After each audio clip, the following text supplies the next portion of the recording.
everybody, and welcome to the From Ordinary to Extraordinary podcast, where we pick the brains of successful, purpose-driven entrepreneurs and their entrepreneurial journey to uncover what made them go from ordinary to extraordinary, so that you can also learn from their tips and advice in your own journey.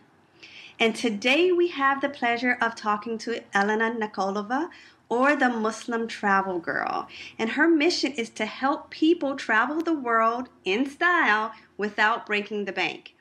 Now, I'm going to tell you about my first contact with Elena. I met her when I purchased her ebook, Umrah Under $500.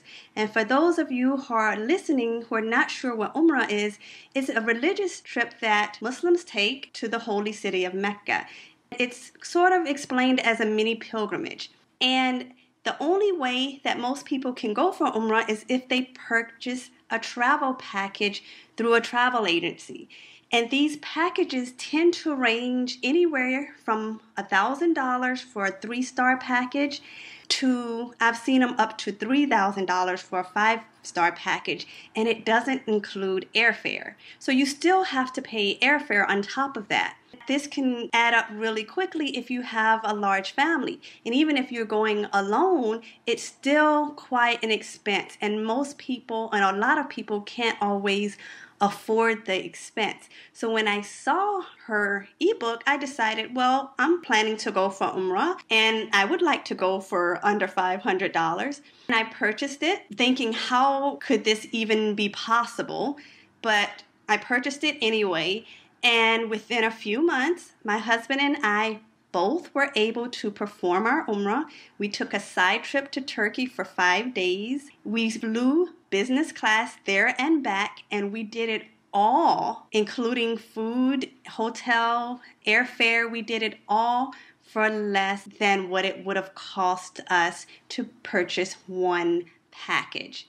And on top of that, we were still able to do some extra sightseeing and shopping without having to spend the extra money. And we did it business class travel and 5-star hotel. So naturally, I was excited to have Elena on so she could share her entrepreneurial journey first with us and tell us how she came up with this idea and all of her tips and tricks and entrepreneurial secrets that she may have had and things she's learned. But also, at the end, she's going to share with us how you can also take advantage or learn how to take advantage of her travel hacks and perform Umrah if you're looking to go for Umrah, or if you're just using these travel tips and hacks to take a vacation anywhere else in the world. So thank you for coming on. Welcome, Elena. How are you? Oh, hi, Victoria. Thank you very, very much for having me here. I'm really excited, and it's a pleasure to participate in this podcast. I'm very well, and I'm very much looking forward to kind of having a chat with you and sharing everything I've learned and helping people to travel more without having to spend the money. Well, I can definitely attest to that. I'm ever so grateful to you.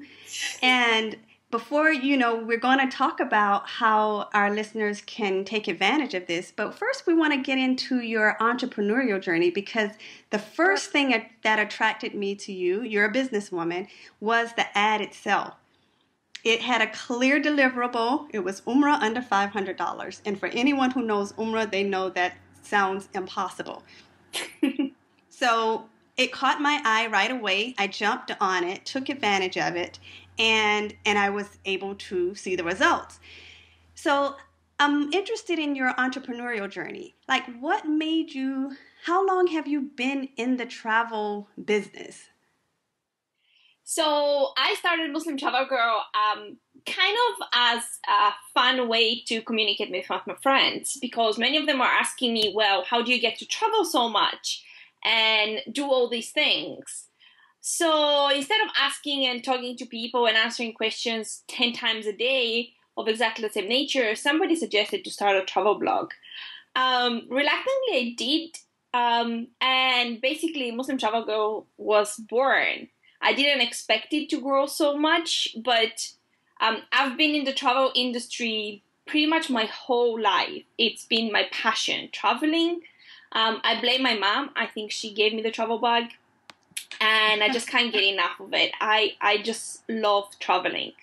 Um, since then, it kind of like the project that was my hobby, literally turned into a business on its own, and now it has a life on its own. Alhamdulillah. Like, I can't thank the people enough for giving me this opportunity and share the tips with them.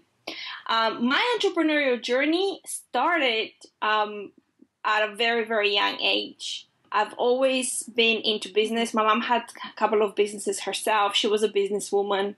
And I was really brought up into the life of being in a business and entrepreneur. And she had a coffee shop, for example, and I remember I was helping her there to, clean tables, serve customers, take payments. Payments was my favorite part anyways. Playing with the money. And I was just 10 years old. But it was great fun. So I've tried different things. After I went to uni, I moved to England from Greece. And I started my own translation agency, which was a great experience. I actually got a grant for new startup businesses from university. I had to pitch to get this grant, and it was just awesome opportunity to have coaches, to have mentors, to be able to kind of like see your own idea grow into something bigger and something better. And that was really my start of a proper business idea, which since then I have launched several businesses. I've been involved in the corporate world. I was marketing director for one of the largest halal retailers in the UK.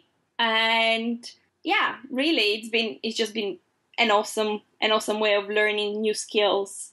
So in this, I didn't know you started a translation business. So that's something I didn't know. But, like most entrepreneurs, we tend to have several things going on. Oh, yeah, definitely. Were you actually translating from your Bulgarian? Half Bulgarian, half Greek. I was actually never translating anything because I don't think you need to have a professional translator to translate. But I was kind of the brains behind it. I was doing everything from marketing to operations to admin work, social media, everything. And as an entrepreneur, we have so many different hats. And I had to juggle as well my university work because obviously I didn't want this to suffer either. It was a great experience. It was a great learning curve. And I think I've taken a lot of things. And looking back, yes, it wasn't successful for different reasons, but it was the best experience that I've had in my life in regards to business because it taught me so much.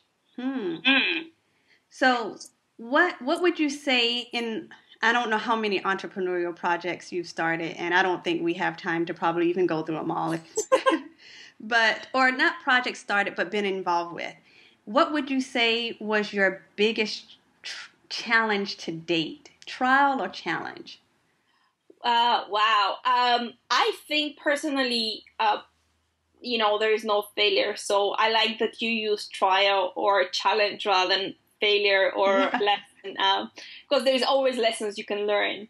I think for me, one of the biggest things I learned from all the projects I have started, whether they're small or big, was the fact that you have to concentrate on the skills that you're good at. For example, many people are introverted and they they don't like the company of a lot of people. They prefer spending time on their own, kind of managing their own things and business, etc., etc. Where on the other hand, I'm very extroverted and I like people, I like communication, and that's why I'm so good at talking, which I do a lot of. And social media and relationships. But yet, one of the things I personally struggled and find frustrating is the fact that I am not a good admin person. Or I don't have the long-term vision that, for example, a company or a startup or, any business idea in order to be viable needs. So it's good to know where you kind of fit in every, in the project. And one of the best skills is to actually know how to find those people to put in the different places. Because the more, I personally struggle with that, and it's one of the biggest challenges I had. But it was one of the best lessons I learned, because now I know that delegation is very, very important. And that spending 20 hours to do all the admin work or all the strategy that I need for the business, for Muslim Travel Girl, is not going to work. Yes. It will take me 2 hours to actually hire someone, or as one of the best tips is find people and friends who can do that for free for you. We need to actually, get them on board for, to help you to utilize their skills. And maybe you can exchange what you're good at with what they're good at. That's an excellent point. I know I just realized recently that people have a hard time delegating. That's something I've never had a hard time with. I do it very well, but I learned later that that was actually one of my strengths, that I delegate, which turned out good because I realized that not everyone can delegate. It's very hard for most people, but it's natural for me. And my default is to delegate first for the same exact reasons you said. Why I just don't see the point in spending hours and hours trying to figure out something that I'm going to be terrible at anyway. And I might as well just find the people who can do it and do it well and let them do it while I do other things. And that's a key point. But when you're talking, and I've talked to several people, I realized they have that problem. And I'm thinking, wow, I've never had that issue. So, well, I have that issue too, so I totally get them. So, specifically, how did trying to do everything and not delegating or not getting the help you needed early on, how did that directly affect you and your business? Oh, wow. That's a brilliant question. And actually, I think it's a gift, the fact that you can delegate to people and find the right people for the right positions, because for me, from all the businesses I've started, and there are about 5 or 6 of them actually, it was always the fact that it's your baby. You want to do everything because you have the idea that you can do it better, or better, or you don't want to share your ideas with other people because they might copy it. Yes. Or they, you have to explain it to them. So instead of explaining for an hour, I can just do it myself for half an hour, whatever it is. And this really, really affects you. As an entrepreneur, it's one of the most important lessons that I've learned, and one of the biggest challenges was of letting go to actually delegate to other people, because you can't possibly do everything yourself. And if you are good in the marketing department, but you are not very good at keeping track of all your customers, which was the case for me, when I started my first business, is the fact that, well, I can bring all these customers in, but if I don't have translators or the admin support or keeping up with all these translators, then, well, it is going to fail one way or the other. Exactly. So it's a very, very important lesson. You delegate, you find the best people for your business, and you just make it grow. And actually, it is a lot liberating. I recently actually did this with the Muslim Travel Girl, because the workload and all the inquiries and everything is getting very busy. So yeah. I decided to actually I needed a website, and I needed some sales copy for the website and everything. And I said, you know what? I'm going to take my own advice, and I'm going to delegate it. I can say it was the most liberating experience ever. I remember my husband came home, and I was like, I did the most productive thing today. And he's like, what was it? I'm like, I just delegated something to someone else who I hired online. And it's amazing, because I concentrated on writing stuff that people like, when somebody else was doing all the technical work for me, and it worked perfectly. Absolutely. So delegate, definitely. You have a gift. I have a gift, and it's I'm just realizing how valuable it is. But when I was a child, people, or some of my friends, friends and family, close friends or family, are the worst for support a lot of times when it comes to supporting. And they sometimes your strengths, or actually they see them as weaknesses. And I always had this delegation in me, but it actually makes me a natural leader. And secondly, because I can delegate, but I can also make sure stuff gets done. But as a child growing up, what was a problem, because they always saw me, they thought I was trying to get out of work. And I wasn't trying to get out of work. I was just trying to get out of doing something that I didn't really need to do. But if I could find a way to get it done and get it done better, I just didn't see the point of me doing it myself. It didn't make sense to me. And I just realized recently that not everybody thinks that way. And it also affected me in a way that where sometimes if people don't see you doing manual labor, they think you don't work. And all of my bosses and all of my clients are super happy at the results I get for them. But they said I never look busy. That was their main thing. You don't look stressed out and busy. Therefore, you're not busy. So it can come as kind of a problem when people don't really know how to value it. They see me as not really doing a whole lot because they don't see me physically stressed out and worried about something, because I don't do things I have no business doing. So I think that's an excellent point. And since that was your biggest trial to take, and you already gave us some excellent takeaways, were there any other major, and you don't like to use the word failure, and I don't either, but were there any other challenges or failure? Let's say failure for the sake of, for the sake of argument, because people do use that word, and we decided that we weren't going to use that word because when you say failure, it makes you want to quit. Yeah, definitely. It subconsciously, I think it has a big effect on you. Yeah. When you use the word failure. I definitely prefer lessons than failures, even though many of my family members think it's a failure.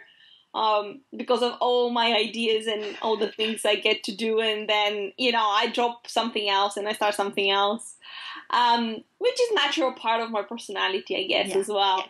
I think another very, very big lesson I learned was to never give up.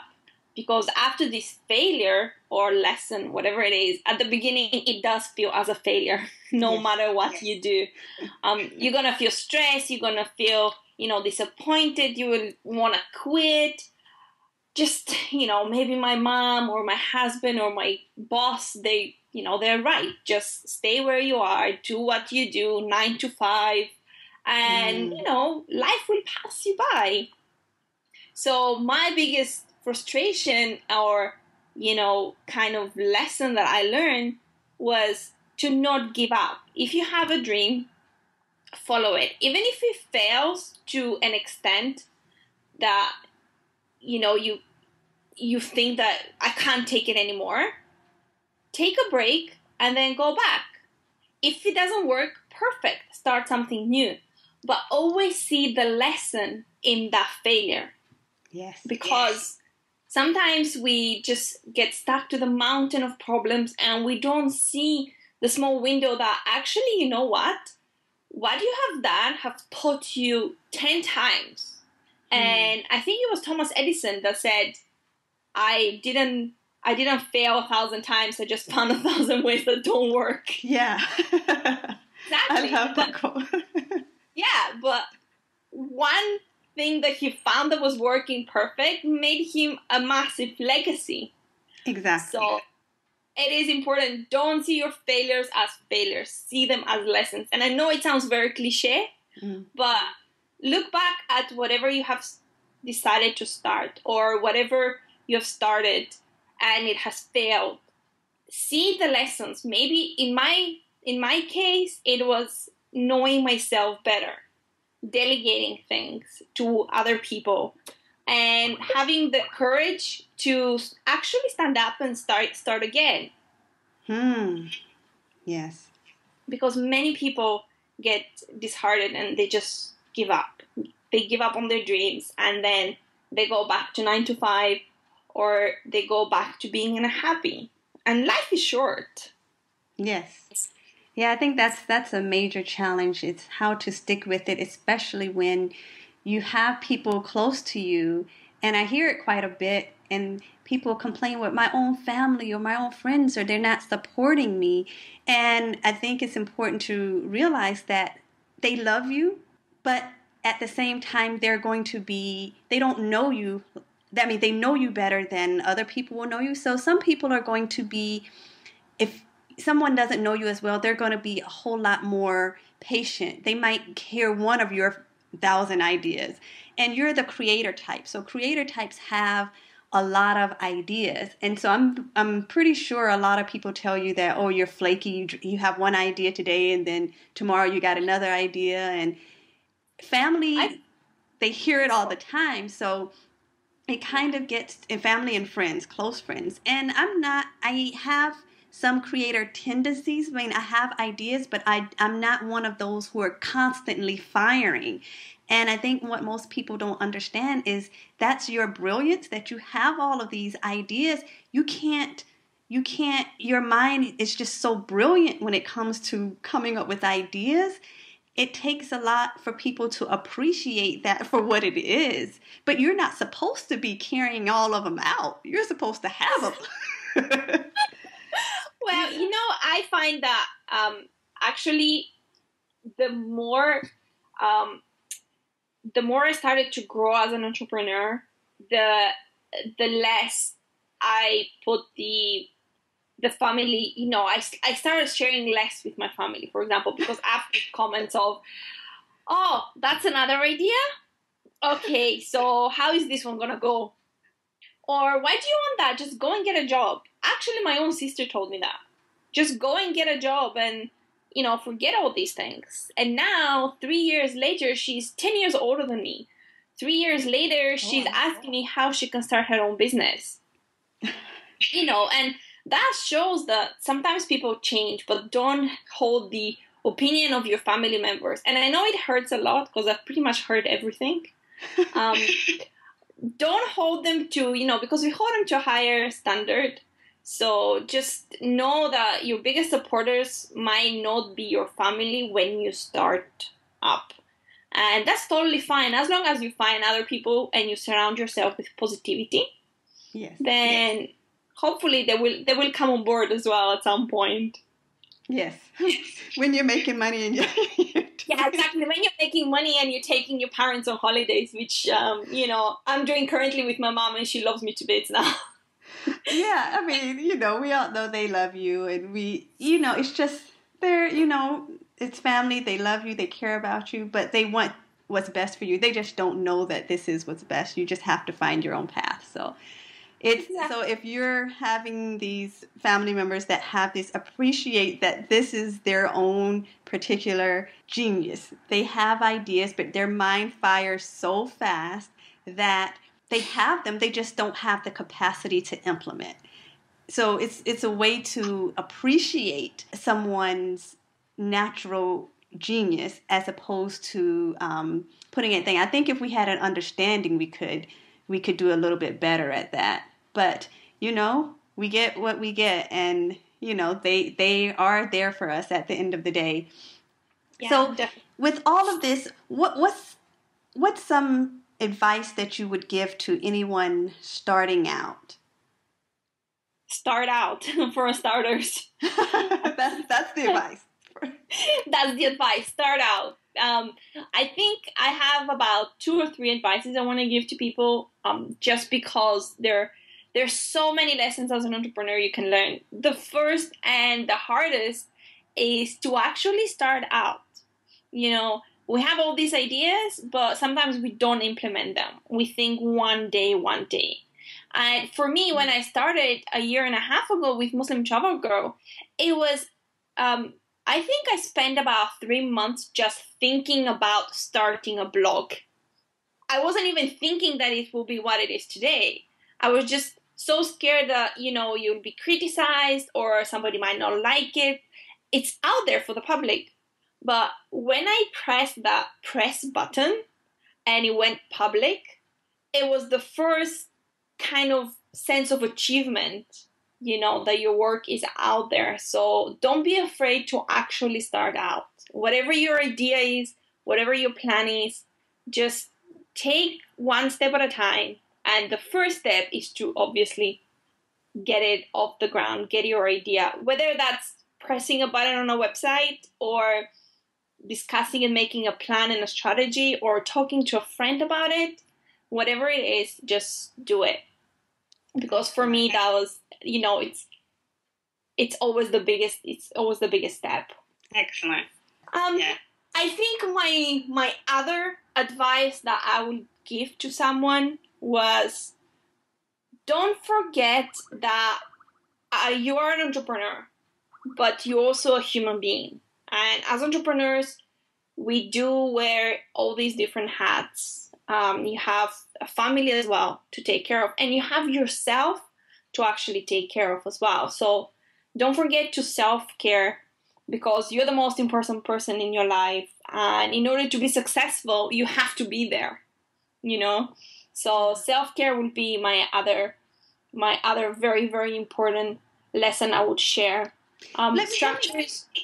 Sorry? What do you mean by self-care? Because that could be taken a few different ways. For me, will be self-care of taking care of you as a person. So going out for a walk, if that's what makes you happy, going to the gym, or spending time with your family, switched off from your idea or your business. Because many times, especially today, when we have phones and computers and Facebook and Twitter messages and an entrepreneurial mind that has all these things to do, we talk to our loved ones while we're chatting on Facebook with someone or sending a tweet out or promoting something.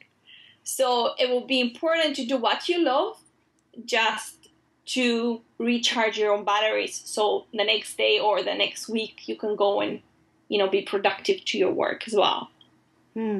Excellent advice.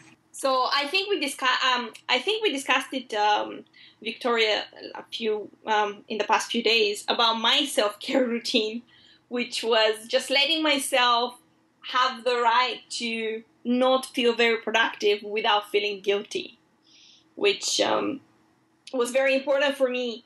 And I always say that I have some draft posts that I will post on my website on days that I don't feel very productive. And I will just click the button, send them out, and then I will take the day to do things that will recharge my batteries. So next morning I can go back to work and just rock it. Yeah, that's an excellent. Of course, I don't do a whole lot of writing, so I would probably look for somebody to write for me. But I love that idea of how to be productive on days when you don't feel productive, or to have some backup plan. That's an excellent idea, to have something in place on these days to where if you don't really feel like it, maybe you get sick, that things still get done. Of course, if it's something that depends on you to do it, how do you really get around that? And you did it by, okay, if I have to post a blog today, I don't really feel like it, I have my emergency blog stash. Yeah. That I can pull from and just post, and that way it gives me a day or two to feel better, and we're back at it again. Many people, I personally didn't realize when I started, and I know many people don't, that blogging takes a lot of energy and a lot of time. And somebody I was reading yesterday on another blogger was, if you don't think it takes time and energy, start a blog. And you will find out how hard it is. because you have daily content. I literally wake up in the morning and I have about 20 or 30 websites I read every day. Wow. To keep up with, all the deals, all the details, any changes, ideas and inspiration for your own blog. And when you post content once or twice a day, it can be very, very hard and very, it can drain you. Yeah, so yeah. I generally love that. That's my biggest self-care, where I can just put one of my backup posts on the day, and I feel that I've done something productive, and yet I can concentrate on, just relaxing and getting more inspirations. Because when we're under pressure, we're not the best and the most productive. Excellent. I'm going to take that advice myself. That's the good thing about hosting this show. You get to get all of the great advice and learn it and implement it yourself. That's how I learn anyway. And so I just want to share it with everyone else, because I can't keep all of this in my head, and who doesn't get to learn. So that one is one I'm jotting down for my own personal productivity, because I have those days, and I think we all do, but we still have to push through it. So again, allowing myself to take care of myself without losing the productivity, that works for me. Yeah, definitely. So now that we're coming close to the end, that was excellent advice for our starters. Let's tell everyone how they can. What do you have next? You have a training coming up, or do you have another ebook or something? What do you have? Well, for starters, I have the Umrah Under 500 book, which is out. It will be a new version coming up of it. And I am working on a super exciting training, because it's going to be the first Muslim travel hacking training, where I will share tips and advice on how people can actually travel more but spend less. I usually don't pay more than, I think it's about $400 or $500 on a plane ticket, and that's on my high-end scale. There are so many things I want to share, and I was doing recently a survey with people, asking them what they want to learn, and they've given me some amazing feedback. So there will be a training coming up, and if you want to sign up for it, you can definitely go to muslimtravelgirl.com. You will see on the right-hand side a page where you can just click and you can sign up. And once the training is up and ready, you will be able to get all the free training out in there and learn how you can travel more, be a Muslim, and actually explore, the beauty of our Creator, because there's so many beautiful places out there. It's unbelievable. The Umrah book is there for those who want to learn. And if you want to just check out my website, feel free to that. There are tons of free advice I give for Muslim travelers, for non-Muslim travelers, that can save you hundreds of pounds, whether it's flights or hotels or anything else travel related. Pounds and dollars for those who are not in the UK, like Helena is. Sorry, yeah, I do get that. It's pounds and dollars, and I am recently told on my website actually, on a blog post. Thank you very much for converting everything into dollars, so I can relate to it. And I've decided to post everything in dollars and pounds. Yeah, just make it easier for everyone. Yeah, because then we have to go like how many. We always know, because we say it's a challenge. It's a challenge, but we understand. Like if I move to the UK, and I'm going to say dollars for a very long time, so it's definitely understandable. But it's worth it for all the money we're saving. It's money. So if you don't know, this is how much money you'll be saving. But I think I told you, Victoria, one of the things I love the most is making my money work harder for me. It's just true. It's real cash we're saving, whether it's pounds or dollars. It's real cash. It's not only that, it provides opportunity. Let me tell you, I had never flown business class, hadn't even thought about flying business class before, especially I wouldn't do it probably locally, whatever, because I usually don't go that far. But to fly on an international flight, business class, I'm telling you, it ruins you forever for economy. I'm ruined. But it was such an experience, and to not have to pay cash for that, that, you know. I'm still waiting for a report from you from your trip in business. That would make a oh great my gosh. podcast. I haven't given you one yet? No, you have to.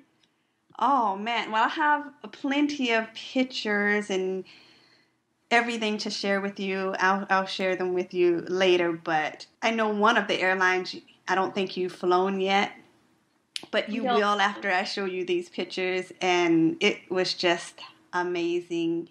I didn't want to get off the plane. The trip was part of it. It was the vacation. Usually we're on the plane and we just want to get off and we're uncomfortable. Man, I did not want to leave the plane and the VIP lounges. That was my vacation. I would just travel and do that if I could. You know, it's brilliant, and I actually love when I receive feedback from people who have said, I went for Umrah and I saved so much, or I've flown business class and it's amazing. That's such a massive reward for me. It's one of the reasons why I wake up every day with a smile and I'm like, okay, let's see how we can help more people travel today. Oh yeah. I mean, I can't even explain to you what this is doing for people. And again, we're talking about Umrah a lot because this is one trip that a lot of Muslims, that is in very high demand for Muslims, and it is not accessible for a lot of Muslims. And the blessing that you're getting for allowing people to be able to travel. But on top of that, these can be applied to any kind of travel. It could be applied whether you're Muslim or non-Muslim, or whether you're going to perform Umrah or anywhere else in the world. My next trip on my agenda is to go to Bali. I want to go to an entrepreneurial training, and it's in Bali. And I wanted to go this year, but it's in a couple weeks. I can't do it this year. So I'm putting it on my schedule for next year and to take another trip, and I have all this time to prepare for it.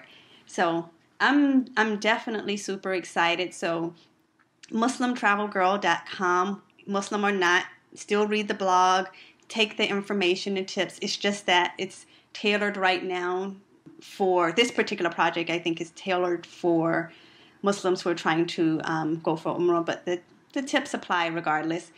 Check it out, or we're going to post it on our podcast site, o2epodcast.com. That's O as in orange, 2, the number 2, E as in elephant, o2epodcast.com, session 2. And you will find all of the notes for this program, and you will also have a link directly to her site, MuslimTravelGirl.com, and just in case you forget. And with that said, we're going to sign off. Thank you so much for joining us, and have a great day. Thank you. Thanks.